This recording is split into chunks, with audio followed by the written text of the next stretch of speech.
some assignment we don't think we can complete, or some deadline we're not sure if we can meet. The one thing that has changed over time is what's causing the stress, where it's coming from. Is it self-inflicted? Is it from the societal expectations and norms? Or is it from the people you surround yourself with? For example, your parents. But before I go into that, I want to share a little bit about myself. My name is Meghan Gajula. I'm a freshman at Montgomery High School, and I come from a long line of Asians. You see where this is going? High school student, Asian parents, pressure. It's no secret that Asian parents are very, how do I say this, keen on making sure their child is doing well at school. They have expectations for us, very high ones, and a list of things that we need to do in order to be successful. And in my experience, this can be boiled down to 3 things. Number 1, the most obvious, academics. To reach the Asian standard, you have to have an A or an A+ in every single subject. But if you really want to impress your parents, you'll get an A++, so that they can brag that their child was so good, the school had to change the entire grading system for them. But beyond that, from the day we're born, it is engraved in our mind that not only do we have to be good at school, we have to be the best. This means taking every AP and honors class possible. This means taking summer courses to stay on top. This means studying for the SATs 2 or 3 years in advance if you have to. If you're given the choice between practicing your free throws and studying for your math test, you better choose that math test. And number 2, academic competitions. Now, it's not enough to just get an A in every subject because there's 15 other kids in your class doing the exact same thing. So how do you make sure you're on top? You participate in every competition you can think of. This includes Science Olympiad, Model UN, Youth in Government, Robotics, Math League, Spelling Bee, the Geography, and every Olympiad, League, and Bee you can think of. And number 3, culture. You would think that living halfway across the world from Asia would be a significant enough reason to leave it behind. But no, Asian parents are very invested in keeping our heritage alive. As a child, me and my friends had to learn Kuchipudi, which is Indian dancing, Sangeetam, Indian singing, and how to play the veena, which is an Indian instrument. And if that isn't enough, you also have to be able to speak in your mother tongue, in case your Asian grandparents call who conveniently don't know English. And as you can clearly see, this is a lot of pressure, a lot of stress on a young student. But if we can see this, why can't our parents?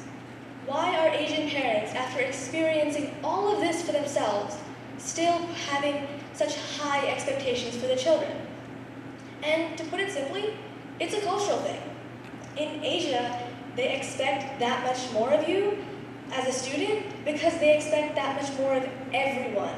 And on top of that, most of the Asians in America are immigrants. So they also have the immigrant mentality, where an immigrant has to work 10 times as hard as a non-immigrant to achieve the same level of success. And besides, in their minds, they're not putting pressure on you. They're not stressing you out. They're helping push you to reach your full potential. So, are they right? Is having an Asian parent who pushes you an opportunity for you to learn more, or just added stress? Will their expectations for us help lead us towards a bit better, bigger, and brighter future, or will they just put us behind? As a person who experienced this, I can definitely say it's been a lot of stress, a lot of pressure on me for the last 14 years of my life. But I also don't know if it's helped me with my career, because as a freshman, it hasn't started yet. So I looked at the data. If Asians are doing better in school, in college, and in their life beyond that, the data will show it. But before I go on, I would like to have a disclaimer. Because I am researching how Asian parents influence their kids by having such high expectations, the data is organized by ethnicity and race, but it is not meant to portray any race or ethnicity in a negative way, and it doesn't reflect everyone of that race or ethnicity, just the general average findings. So let's begin. First, I went to look at the high school graduation rates.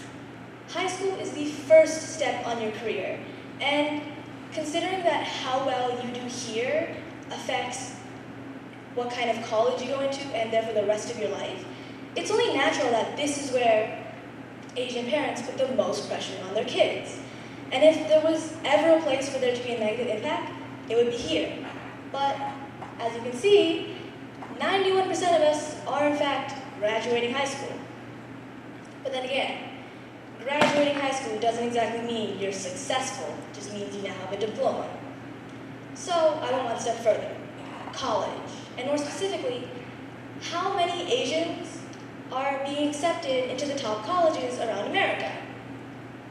And as you can see, Asians are 8% overrepresented. But now you know that Asians are doing well in school and in college. But what about after that? Because in reality, even if you get into your #1 favorite college, if you're not happy while you're doing it, it doesn't really mean anything. So I found what is known as the happiness index,